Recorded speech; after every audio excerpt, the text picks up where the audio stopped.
আসন্ন ত্রয়োদশ জাতীয় সংসদ নির্বাচনের বাকি আর মাত্র ৭ দিন। নির্বাচনী মাঠে বিরাজ করছে প্রচারণার উত্তাপ। সভা সমাবেশ, মিছিল, মিটিং আর গণসংযোগে ব্যস্ত সময় পার করছেন দলীয় প্রার্থী ও নেতাকর্মীরা।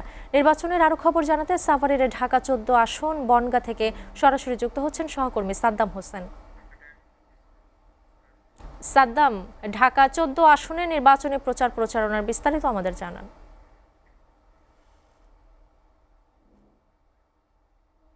ঈশিতা, নির্বাচনের আর বাকি মাত্র ৭ দিন, অর্থাৎ ৭ দিন পরে ত্রয়োদশ জাতীয় সংসদ নির্বাচনে অর্থাৎ আগামী ১২ তারিখে কিন্তু অনুষ্ঠিত হবে এবং সেটিকে ঘিরে কিন্তু স্থানীয় রাজনৈতিক নেতাকর্মীরা রয়েছেন, তারা কিন্তু প্রচারণায় ব্যস্ত রয়েছে।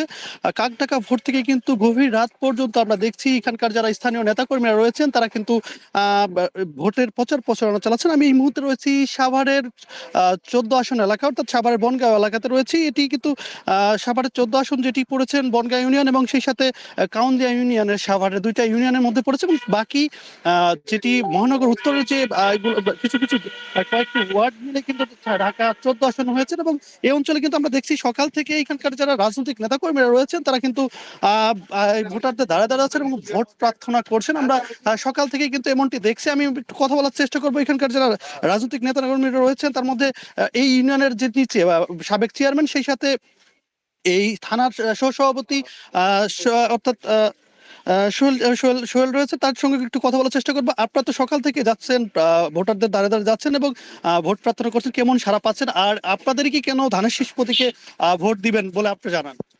ধন্যবাদ। আসলে আমরা সকাল থেকেই প্রচারণা করছি ধানের শীষের পক্ষে, আমাদের ক্যান্ডিডেট তুলিয়াপার পক্ষে। তুলিয়াপা একজন সৎ, যোগ্য এবং মানবাধিকার কর্মী, শিক্ষিত। আশা করি এইখানে ধানের শীষে তিনি বিজয়ী হবেন। আর আমাদের কেন ভোট দেবে সেটা সবচেয়ে বড় কথা হলো যে বিগত দিনে দেখেছেন যে একজন স্বৈরাচার শাসক এই দেশের মধ্যে ছিল, তাকে বিতাড়িত করতে বিএনপি, বিশেষ করে আমাদের খালেদা জিয়া জীবনের শেষ দিন পর্যন্ত এই বাংলাদেশের গণতন্ত্রের মুক্তির জন্য আন্দোলন করেছেন। তার প্রতীক এই ধানের শীষ এবং বাংলাদেশকে সামনে এগিয়ে নিতে হলে তার দলকে বিজয়ী করলে সেটা সম্ভব। আর তুলিয়াপার মতো একজন যোগ্য ক্যান্ডিডেট আমরা পেয়েছি এই ঢাকা ১৪ আসনে। নিশ্চয়ই সবাই সেটা বুঝতে পারছি আমরা যে তুলিয়াপাকে দিয়ে এই এলাকার উন্নয়ন এবং ধানের শীষ দিয়ে এই এলাকার উন্নয়ন সম্ভব। এই কারণেই ধানের শীষে সবাই ভোট দিবে।